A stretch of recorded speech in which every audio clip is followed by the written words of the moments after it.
been the executive director of Network, a national Catholic social justice lobby in Washington, D.C. since 2004.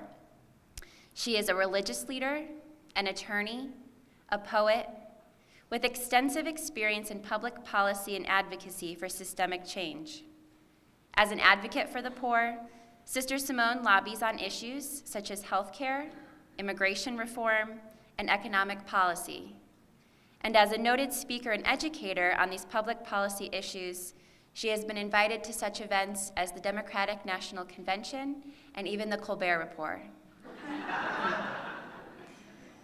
The organization Network was founded in 1971 and has since become a Catholic leader in the global movement for justice and peace. Recently, Network has gathered national attention through the Nuns on the Bus cross-country trips, in which women religious brought national attention to economic and immigration policies. So please give a warm welcome to our speaker, Sister Simone Campbell.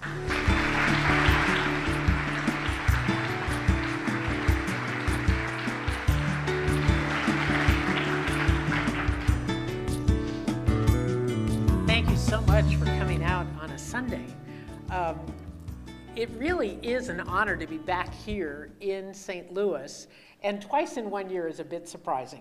But the delight is that you all here in the Midwest become what in DC we talk about as bellwether.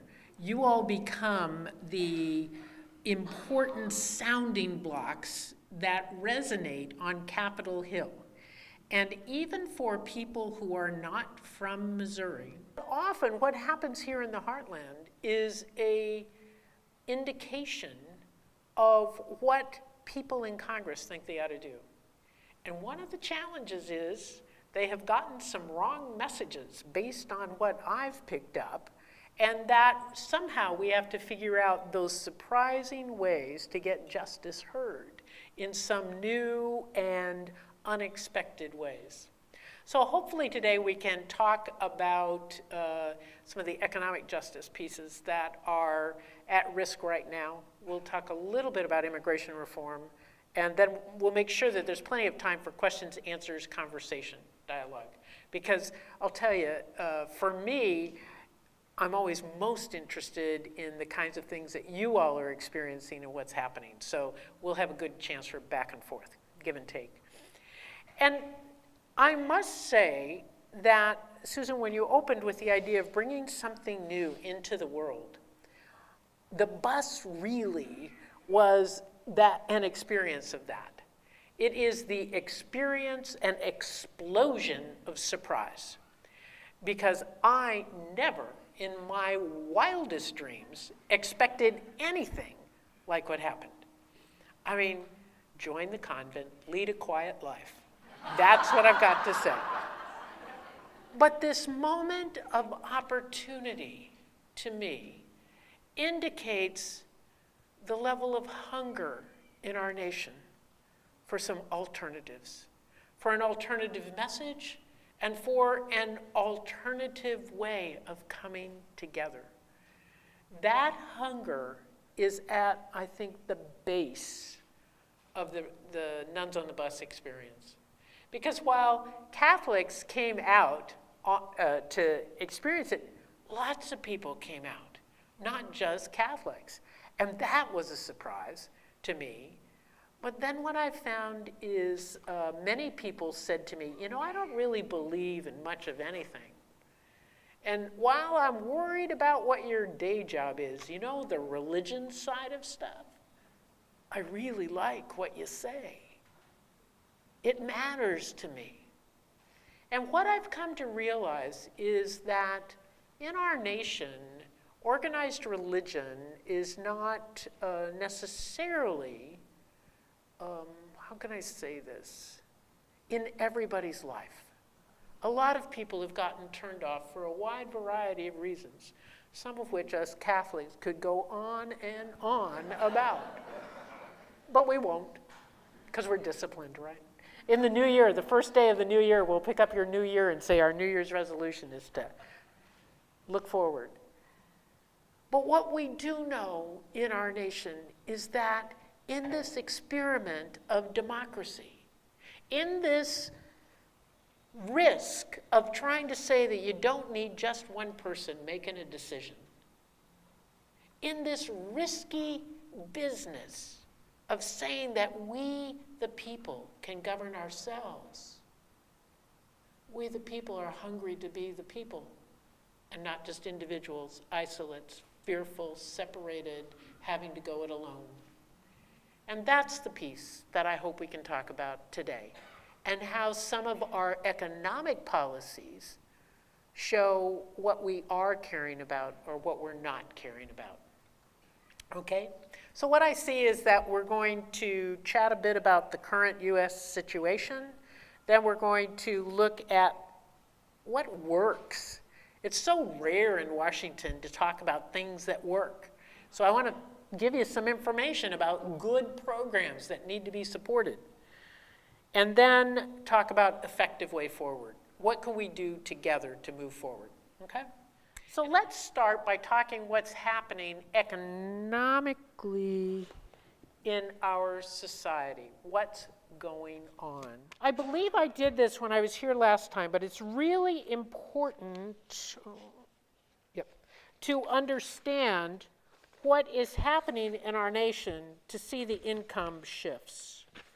What I need are 5 volunteers for a non-speaking part. And just come on up. SLU students, perfect. Come, 1, 2, 3. Okay, so what we want to do is just to understand economics in our society is to look at the change in income over the last, 30 years. We're going to look at 30 years. We're actually going to look from 1979 to 2009. I want you to know that from 1949 to 1979, every group's income went up about 100%. The lowest 20% went up 116%, and the top went up 86%. So we'll remember from our math classes that if you take 116% of a small number, that's still going to be kind of a small number, but it's a big percentage. And if you take 86% of a big number, that's going to be a bigger number, right? We all remember that. But it's still about the same. So, Mary, why don't you be the top 20% of folks in our nation in terms of income? Cindy, why don't you be the next? So that's between 60 and 80% of income. And Margaret Mary, lovely. Why don't you be our beloved middle class? Everybody thinks they're in the middle class. Everybody. That'd be a very large middle class and not quite statistically possible, but okay. And Emily, why don't you be next to the bottom? And Allison, you be our beloved bottom. All right. And then what we're going to do is we're going to use one of these chords, if that's all right. So what each of you is going to do is come, put your toes against the x-axis to be prepared. And what we're going to do is take 1 step for every 5% change. Okay? Got it? So, Mary, come on up. Put your toes against, there you go. Okay, so I am pleased to tell you, Mary, that between 1979 and 2009, the top 20%, your people, their income rose 50%. Bravo, congratulations. So you get to take 1 step for every 5% change. So that's 10 steps. Okay, you ready? Now we'll count it out for her because I just told her it was a non-speaking part and that she didn't have to do anything. So we're going to help. But also don't make them too teeny either, just regular steps. Okay, everybody ready? 1, 2, 3, go. 1, 2, 3, 4, 5, 6, 7, 8, 9, 10.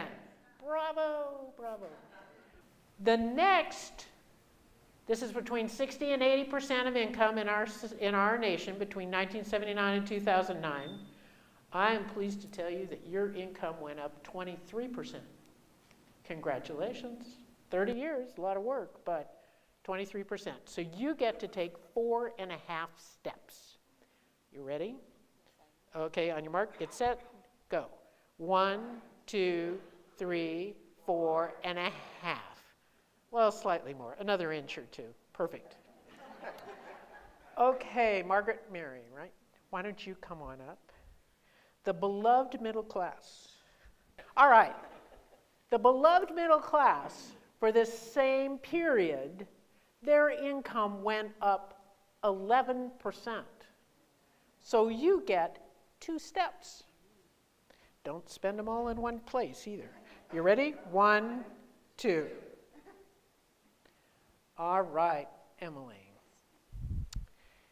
You are between 20 and 40% of income, and I am pleased to tell you, though slightly horrified, that in 30 years your income went up 4%. So you get 1 step. 1. Oh, she was very eager. Stepped right out there. Very good. Okay, and Allison. Okay, line yourself up. I am sorry to tell you, Allison, that the bottom 20% in the same 30-year period, you lost 7%. So you have to take a step and a half back. 1, 2. Look at this. We have the top 20 up here. Well done, Mary. Good work. And then, look, we have Cindy. I knew it was a C. I couldn't call it up. Cindy, who's actually less than half of the top 20%. Look at that. She's only 23%. And Mary's 50%. And then you get a 60% of our population closely consolidated with 11%, 4%, and a -7%. This is part of the challenge that we're facing in our nation when we come to economic disparities and economic justice. This is a huge place. Okay, now we're going to add 2 more people. I need 2 more volunteers. Okay, so what's your name? Lori, why don't you come, put your toes against here. Okay. The top 5%, your income went up 73%. So you get 16.5 steps. You ready? Okay. 1, 2, 3, 4, 5, 6, 7, 8, 9, 10, 11, 12, 13, 14, 15, 16 and a half. Well, a little more on the half. There you go. Okay, Lori, it's quite far out there. Now, your name? Joyce. The top 1%, you ready for this? The top 1%'s income has gone up in this 30-year period 170%. You get 34 steps. You ready? Okay, and your mark, get set. 1, 2, 3, 4, 5, 6, 7, 8, 9, 10, 11, 12, 13, 14, 15, 16, 18, 19, 20, 21, 22, 23, 24, 25, 26, 27, 28, 29, 30, 31, 32, 33, 34. Joyce, can you still hear us? Okay. Now, I'd like to ask everybody to flip their page over so you can see what numbers we're talking about. Joyce's up there is 1.2 million or above per year. Income. It's not wealth. It's income. 1.2 million. Now, here we've got Lori's is 186,000 and above, the top 5%. So it's a few people aggregated at the top getting big money. Then we get the top 20% is 100, Mary's category is 101,000 and above. Cindy's 62,000 to 101. Margaret Mary's is 38 to 62. Emily's is 20,000 to 38. But look at this. 20% of our population are down here at $20,000 or less.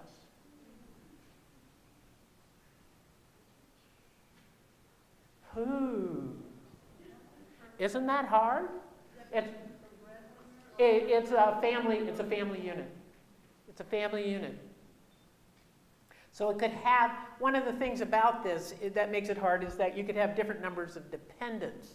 But one thing that we do know is that those at the top have fewer kids. Right? So, well, at least it seems that way. The challenge is that those at the top don't know the common challenges that we face. Joyce and her friends often live in gated communities, use private schools, have private jets.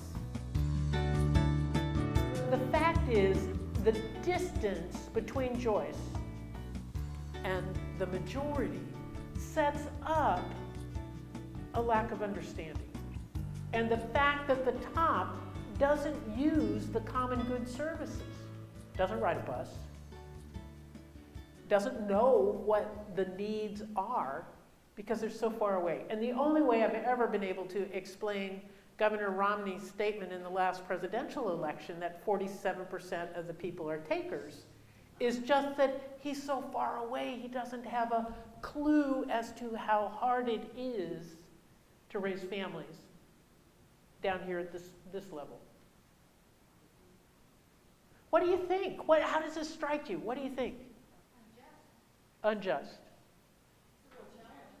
A huge challenge. A huge challenge. Because one of the challenges is that it's the 80% that are raising the money for the 1%. They get, most of that money comes from dividends and interest. Some from salary. Now, who in our society makes $1.2 million or more in a salary? Who else? Bank presidents. Sports people. No, Congress doesn't. Congress is actually is closer to 200,000. It's in the top 5%. Not quite as bad. Law partners, big fancy sports movie stars whose names I never recognize. Hedge fund managers. Now, one of the things that has happened, because we're going to look at policies that help create this wealth, notice that it started beginning in 1980. And what happened was the privatization of retirement programs. When you privatize your retirement programs, then everyone who's going to retire, which is most of us, we hope, then becomes interested in the stock market. It was a way to improve the stock market, and we got interested in tax rates of the stock market. And what happens is interest and dividends, which is the principal source of income of Joyce and her friends, sorry, Joyce, and your friends, is 15%. Whereas salaried income for Lori and Mary and Cindy and Margaret Mary, well, and some for Emily and some for Allison, but we're going to talk differently about that. That is at a higher rate than 15%. So when we start talking tax reform, and this coming spring is going to be a huge election year fight, well, it actually may happen this fall, a huge election year fight about tax reform. What you're going to hear is senior citizens have to stand up and protect their investments. And don't let them tax your dividends and interest at a higher rate. What it really is about Joyce and her friends making sure they get some preferential treatment. And so what you do, one of the proposals that's hanging out there is to say that if X% of your income is from dividends and interest, then you get taxed at ordinary income rates. Does that make some sense? Because our country needs money. We have to be fiscally responsible. Because we care about the kind of nation that we leave to the youngins. Okay, so the challenge is some of the policies that we've made affected this greatly. And the other challenge is most of us never talk about it. That we never talk about this stuff to anybody. We only talk to people who think similarly. So what I've been trying to do is to talk to people who think differently and let people know. So I advocate grocery store missionary work. When you're standing in the grocery store line, have you ever, just ask, have you ever thought about the huge disparities that are going on in our country? Do you care? Well, maybe just because I live in D.C., people do care. But it's interesting to hear their responses. Now, the challenge is I have to be prepared to listen if I ask the question. I can't just whip out my handy-dandy solution, right? But if I ask a question, I got to listen to the answer. Now, let's talk a little bit. I should let you all sit down. You've done well. We'll remember, okay, everybody's going to cement in their heads. You're not going to forget, especially where Emily and Allison are. Okay, don't forget this reality. And Joyce, she was all the way out to that table out in the middle. That's how far she was. So praise God there were speakers out there. Thank you very much, Bar Graff. You were fabulous.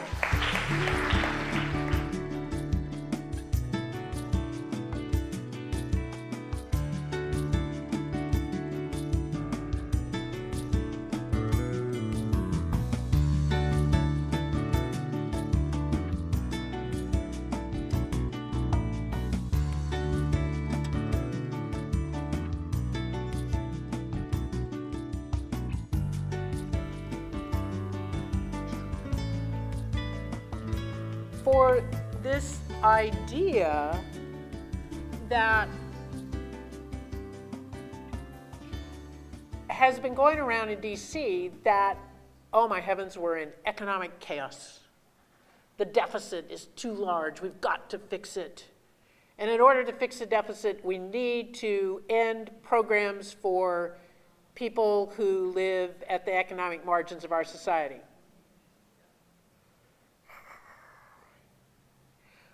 Very clever arguments. Because under the guise of fiscal responsibility, some members of the Republican Party have attempted to achieve what they've never been able to do through social engineering. They've been trying to do away with social programs forever because they believe government shouldn't be involved in this stuff. But the challenge is most of the Republicans are in the top 20%, and they don't know what the programs for low-income people actually do. So their image is that these programs create dependency, that Emily and Allison are just lazy, because they get benefits.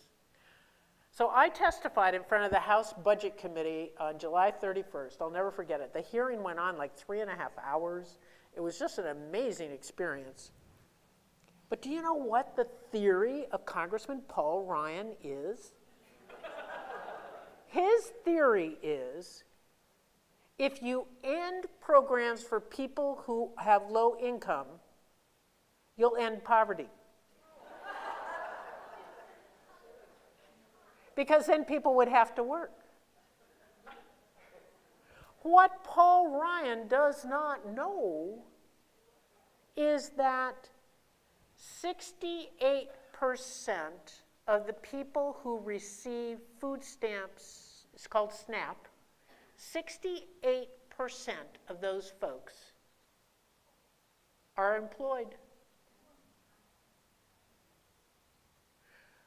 And then the remainder are elderly, disabled, that brings them up to 93%. And only 7% are unemployed and able to work. Isn't that shocking?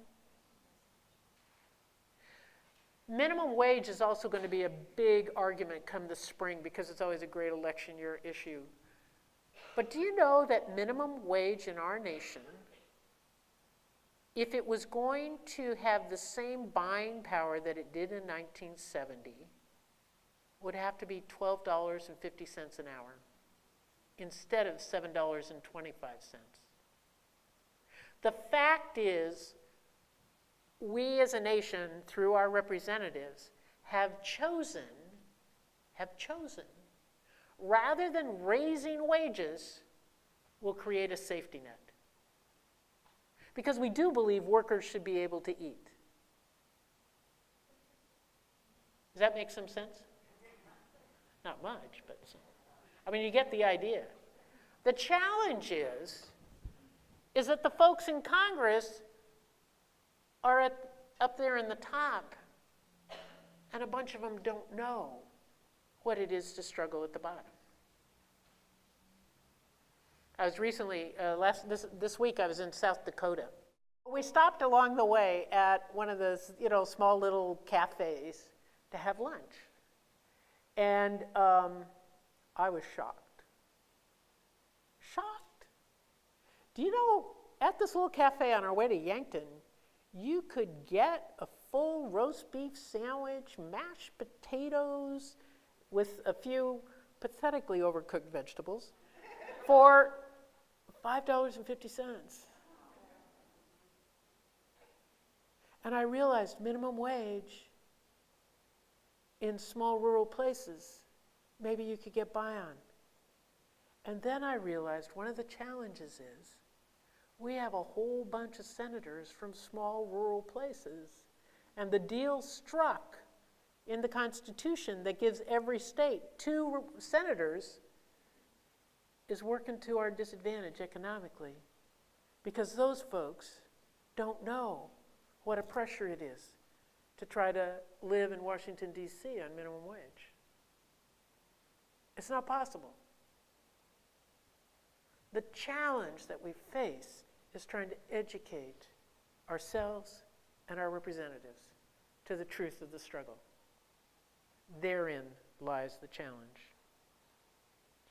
So what in God's green earth got us into this mess we're in economically? Because quite frankly, up until about a year ago, the deficit was of concern. It wasn't the sky is falling type of concern, because a bunch of us are old enough to remember the 2000 election. How many remember the 2000 presidential election? All right, this is going to be a moment in history for the folks that don't. What was the big debate in the 2000 election? Do you remember? What do we do with our surplus?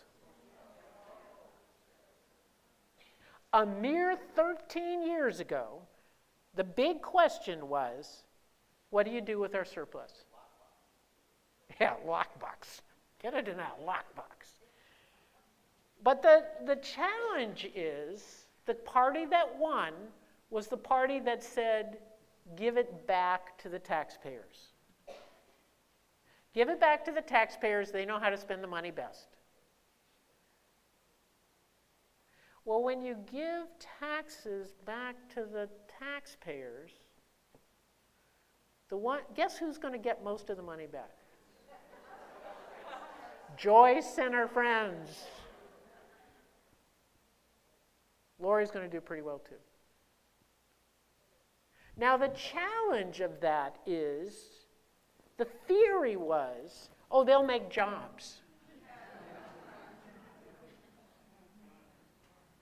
Now last year on the bus, I kept saying, because our whole message is about reasonable revenue for responsible programs, and I kept saying was, if you keep giving money back to wealthy people, expecting them to make jobs, and you have yet to see a job,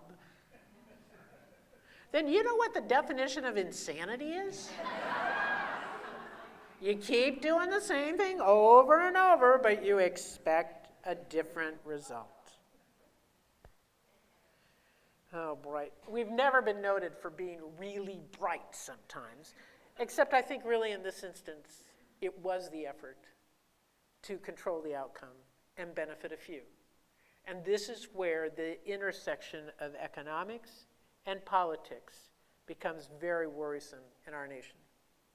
The only thing that is going to trump money in politics are people. And that's why coming out today is an important piece for your education. I know some of you were saying to me before as I was chatting with you, well, you know, we are the choir. You know, we are the choir. We're the ones that know all this.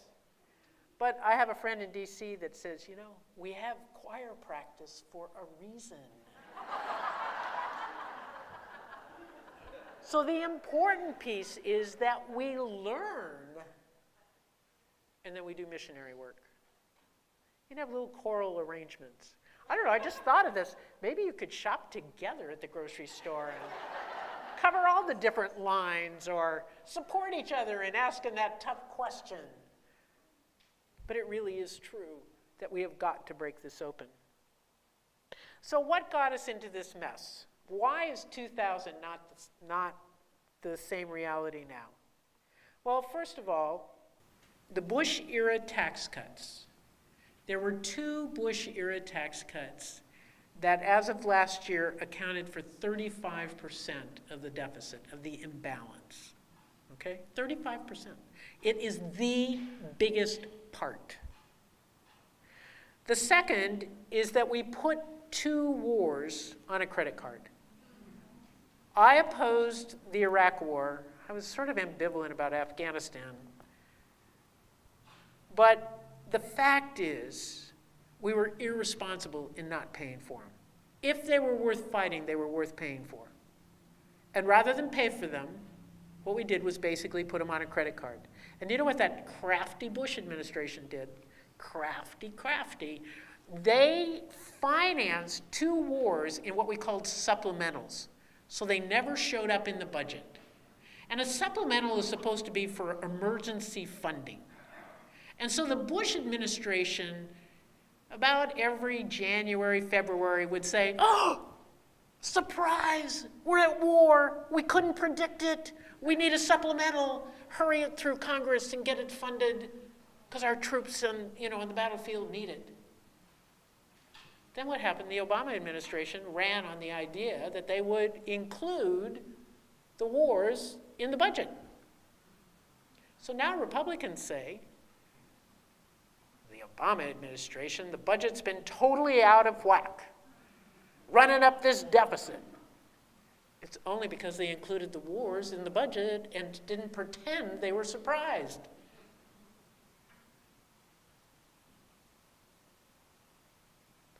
So 2 wars account for about 20%. Medicare Part D, which those of us that are old enough to know Medicare know it's this odd prescription drug benefit that we sort of love to hate, but that actually wasn't paid for either. And so they gave a benefit without collecting any money. So when Republicans start saying, well, Medicare, it's just out of control, costs out of control, it's partially their fault because they didn't fund it. That accounts for about 1%. The recession, when the recession came, then revenues went down. That accounts for about 17%. And the other thing Republicans love to hate is Fannie Mae, the investment, ARA, TARP, all these things that were bailouts for the economic recession. That only accounts for 7%. So you can understand all of this, but the biggest single factor, by about 3 or 4 times, is the Bush-era tax cuts. But for the Bush-era tax cuts, this austerity message would not be what it is today. Now, they did make some progress in the deal that was cut last year. These are 2011 figures. Because in 2012, and the last time we had a crisis, the high end, the top 2%, well, actually, it's not top 2%, it's top 400,000.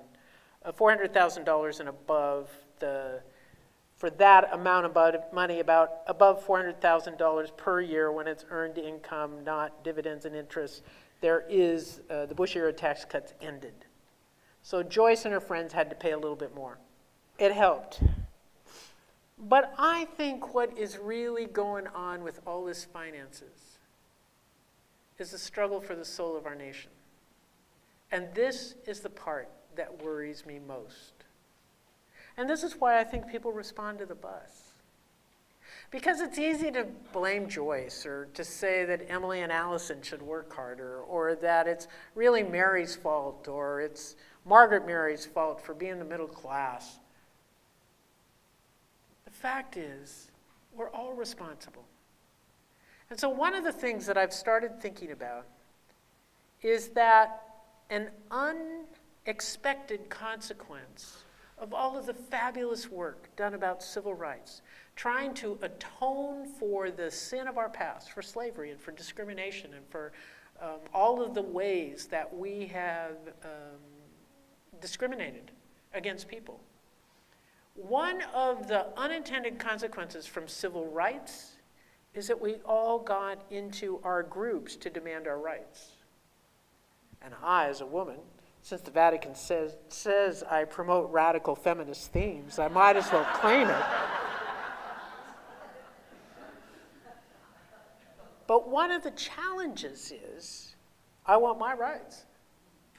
And then we get Hispanic folks, Latinas, they should have their rights, and African Americans should have their rights, and LGBTQ community should have their rights, and white males that get left out of everything else, they should have their rights. I mean, we should all have our rights. But there was a way in which that carried through all these years, these 50 years of struggle, has divided us. And I've begun to think that rather than just looking at civil rights, we need to look at the other side, which I'm thinking might be civil obligations. In a democracy, we hold obligations to each other. We, the people, are responsible for the government we get. Scary thought, especially when you know them up close and personal like I do. So that economics, because our society is based around free market, and based around this whole idea of capitalism as being next to godliness, economics becomes the measure of where our heart is as a nation. And we, the people, were sort of lacking in this regard. So I have worked to try to say civil obligations are how we contribute to form this more perfect union. I'm currently writing a book. Can you believe this? All this in a book, too. Anyway, April 15th, it's supposed to go on sale. All I have to do is finish the blessed thing. But in the book, I'm trying to talk about what does it mean to come together as a nation when we disagree? And how can we break open our isolation and our fear and come together? So what I want to do first in this little part is to share with you some of the programs that work, because I think it's a way that can show us a way forward. The programs that work for low-income people are things like the Earned Income Tax Credit, EITC. It is the single most important program we have. And what that is a family where there's a custodial parent, has kids in the household, and you make in the same realm as what Emily and Allison made. You can file your tax return and you get money back from the federal government. It's a refundable tax credit. Additionally, the child tax credit is the other way of getting money into low-income families. It requires somebody who's working in the household, It requires, child tax credit has a whole bunch of weird complications you don't need to know about, but they are the most effective mechanisms for getting money to working families. Additionally, programs like SNAP, Supplemental Nutrition Assistance. SNAP is the best program. There is the least waste, fraud, and abuse in SNAP. Pell Grants are the single most important way to help people get out of poverty. Education is still the way out of poverty, and Pell Grants get you there. Last year, I was up at the Chestnut Hill Academy and talking to a bunch of people, like you folks, only it was students, it was all students. And afterwards, freshmen came up to me, and it was so sweet. They wanted my autograph and pictures taken. It was really cool. And I was really touched, and then this one young woman asked me to talk to me after everybody left. So I talked to her, and it turns out she was so committed to President Obama being reelected because she knew if he wasn't elected, she wouldn't be able to continue in school. Because as a freshman, she had Pell Grants and scholarships from Chestnut Hill. And she knew that Governor Romney was running on the idea of doing away with them. And then she tells me, so I'm listening to her, she tells me that in the middle of July, her mom and her mom's boyfriend had been arrested. That they didn't have any money, so that her mom was still in detention, pretrial detention. I don't know what they were arrested for. But this young woman ended up being homeless because she's as an only child. Couldn't keep, she had a part-time job to help pay for college, but she couldn't keep the apartment. And she was homeless. She said, well, it was only for a couple weeks. And then finally the dorm opened. And she's telling me this all stoic. And I think, oh my gosh, how would that be? And then she tells me that she had just gotten her first paper back. And she had only gotten a B+. And with that, she burst into tears. And I thought, oh my glory. And I hugged her and I said, well, what's up? And she says, I'm so afraid I won't be able to make the grade. I won't be able to do the work. Because she was used to getting A's. I threw my arms around her, held her, we wept together. She had asked for my autograph. Well, I asked for her autograph so that I could carry her with me and her concerns. And then she said to me, could I put my mom's name down too? So Brittany and Tony, Tony's her mom, travel with me. But it's Pell Grants that are making the difference for this family. And it's those kinds of stories that Joyce and her friends out the door need to know about. But it's those kinds of stories that we've got to tell. So Pell Grants is one of the most effective. Now, one of the biggest holes in our current system is housing. Housing stock is being dilapidated. There has been no significant housing policy since the Johnson era. Now, those of us that are old enough to remember President Johnson, that's a long time. It's very worrisome. And we have all of this foreclosed housing, but no way to convert it to low-income housing or to use it in any other realistic way. And there is next to no support for people working. The Emilys and Allisons down here working for minimum wage, low-income folks. On $20,000 a year, what do you do for childcare? What do you do for transportation when you have to take the bus? Or try, for heaven's sakes, drive a car? It's wages that are a big problem, but if we're going to insist on having low wages, we've got to find some way of getting our people to work. Not too long ago, I was in Prescott, Arizona. Prescott is, I found out, was snowbird country. You all probably know about snowbirds. I don't know, where folks go from winter, where there's a lot of snow, down to Arizona. Well, in Arizona, they thought they didn't have any problems with poverty, but it turns out the retirees need assistance, and they pay low wages. And they only have one bus that runs up and down the main street, so that the workers have no possibility of getting to serve the seniors that they're there to serve. So all of a sudden, there's an insurrection in Prescott where the seniors are demanding a better bus service.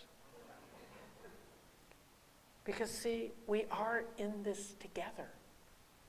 We are our brother's keepers. We are our sister's keepers. But the reason why we are that is because if we keep them, we keep us. The fact is, we benefit if everyone benefits. So what do we do? Oh, wait a minute, one more. Healthcare, healthcare, healthcare, healthcare. I'm sure you're all tired of hearing about the Affordable Care Act, Obamacare, that the sky is falling and it's terrible.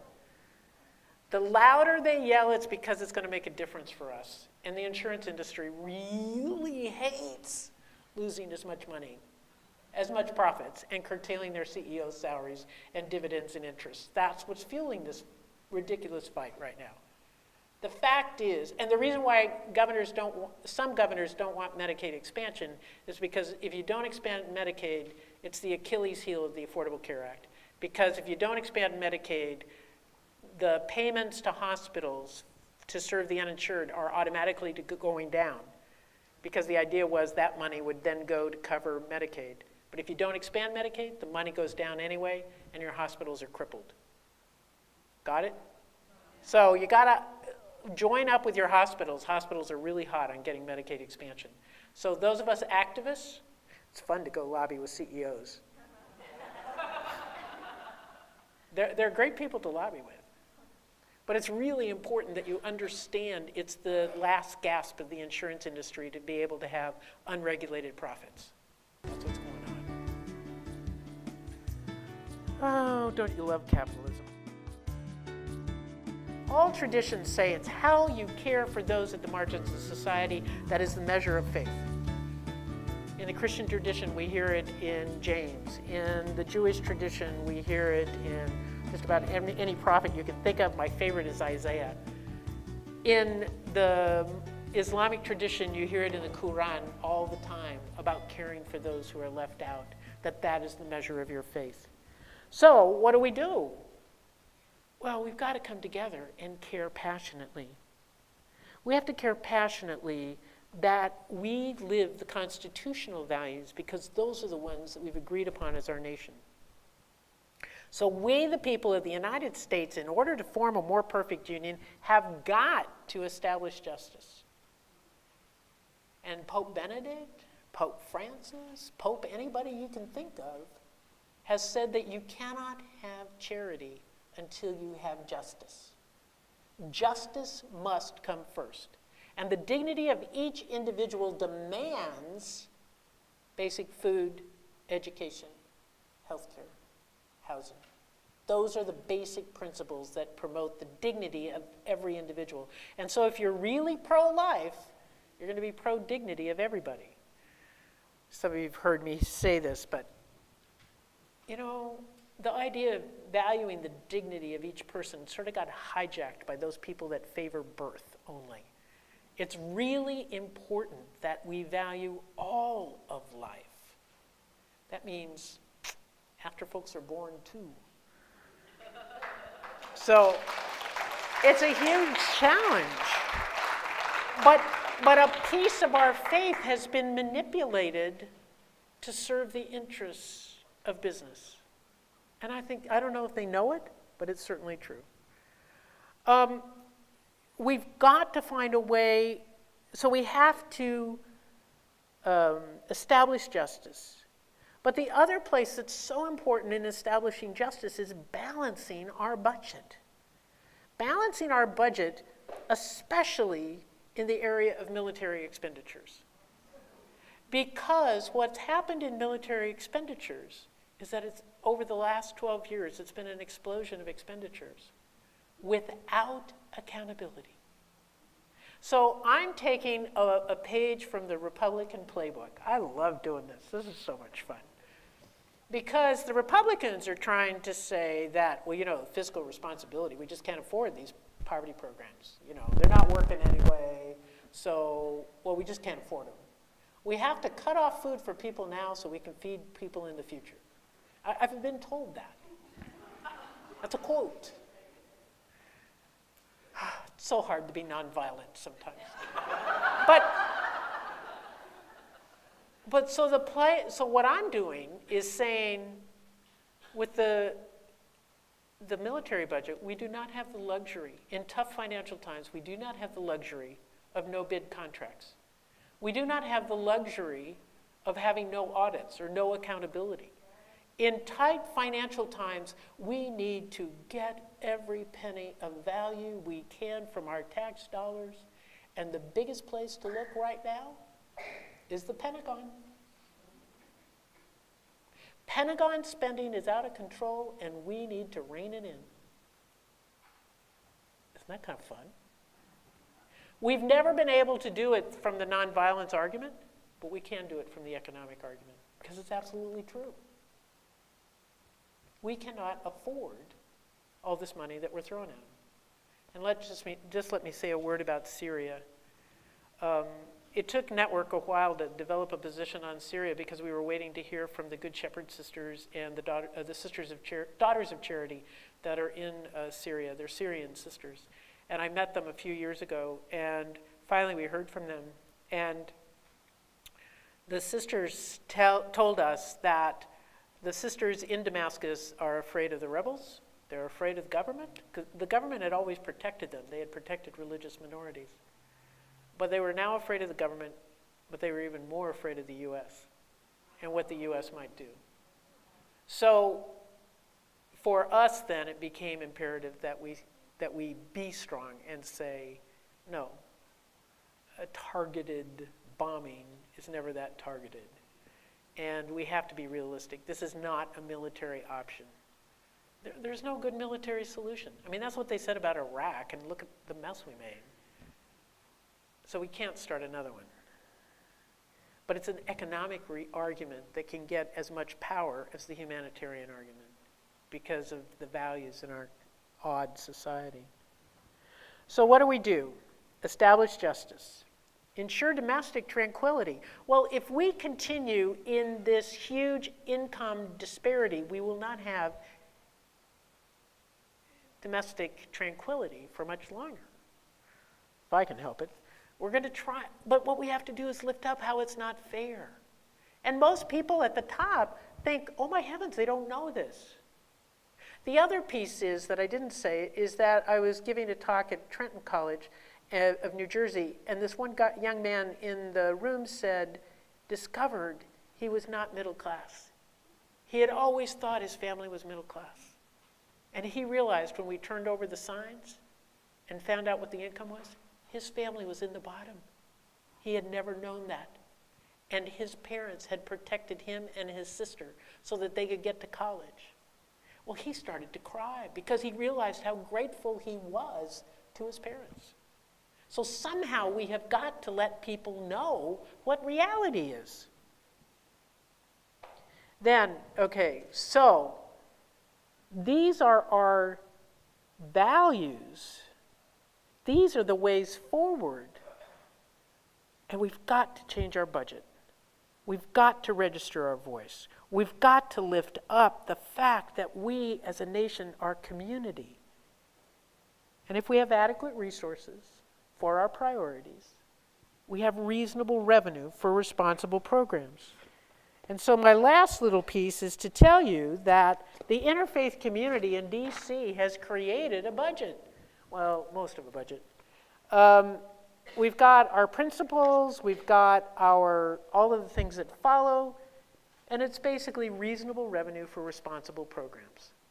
You can find it online at faithfulbudget.org. The St. Joe's people would probably like it a lot because all of your points are included up here, except for maybe VAWA. VAWA may or may not be in here, I'm not sure. But the Violence Against Women Act. But all of your points are in here in the Faithful Budget. These are based on our Catholic, Jewish, Islamic, Sikh, who else do we have in this crowd? A wide variety of the interfaith crowd. It is possible to make a difference, and this is how to do it.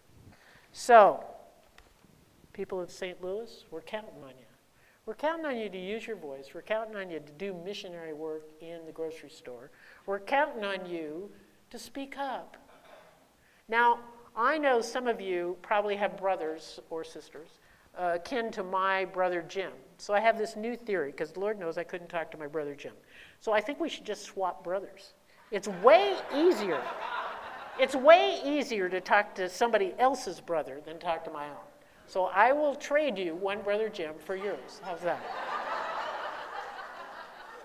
But the important point is to speak with respect, to speak with caring hearts, to open our hearts to the fact that we're in this together.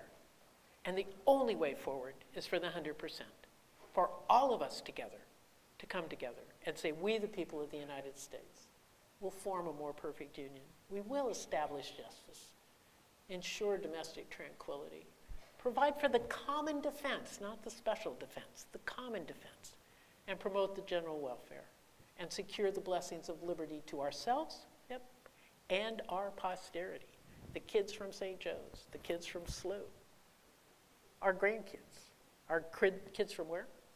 CRC, from right here? For heaven's sakes, of course. But it's us and our posterity. And if we do that, then I think God will say, ooh, well done, good and faithful. Come on in. Where your treasure was, there was your heart. And that made all the difference. Thank you very much.